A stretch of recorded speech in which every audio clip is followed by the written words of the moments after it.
संवाद के बारे में खास बातें। यह एक नियमित मंच के रूप में काम करेगा जो विचारों के आदान प्रदान की सुविधा के लिए वैश्विक रक्षा और रणनीतिक क्षेत्रों के खास लोगों को एक मंच पर लेकर आएगा।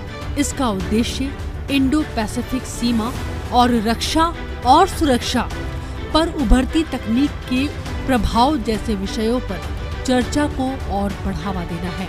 इस सम्मेलन के प्रमुख वक्ता सैन्य रणनीतिकार, राजनयिक, रक्षा और रणनीतिक मामलों के क्षेत्र के अग्रणी बुद्धिजीवी रहे, जिसका फायदा निश्चित तौर से आने वाले समय में भारतीय सेना को मिलेगा।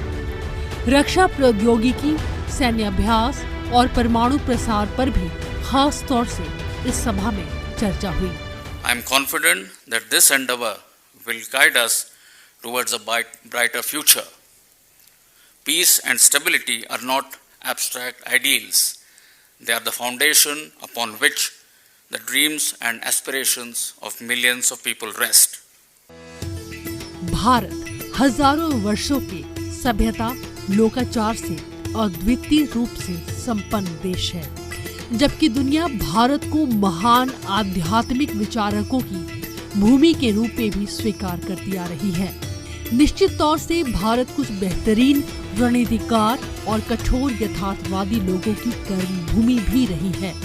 आचार्य चाणक्य उन्हीं में से एक थे, जिनके नाम पर इस संवाद को रखा गया। चाणक्य एक ऐसे कल्पनाशील रणनीतिकार, विचारक और शासन कला में निपुण थे, जिसका फायदा वो जहाँ भी थे उन राज्यों को भी हुआ और वहाँ की जनता को भी हुआ।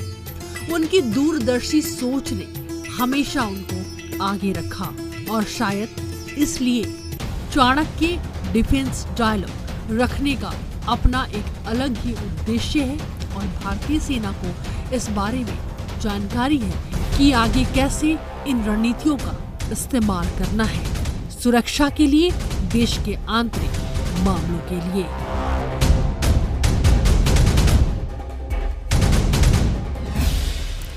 Acharya Chanakya, after whom this dialogue has been christened, happened to be one of such imaginative strategic thinker and a skilled exponent of statecraft, always prescient in his observations and advice. His reflections I quote, शस्त्र नहीं उठाओगे तो अपना राष्ट्र खोदोगे और शास्त्र नहीं पढ़ोगे तो अपनी संस्कृति खोदोगे, अनकोट।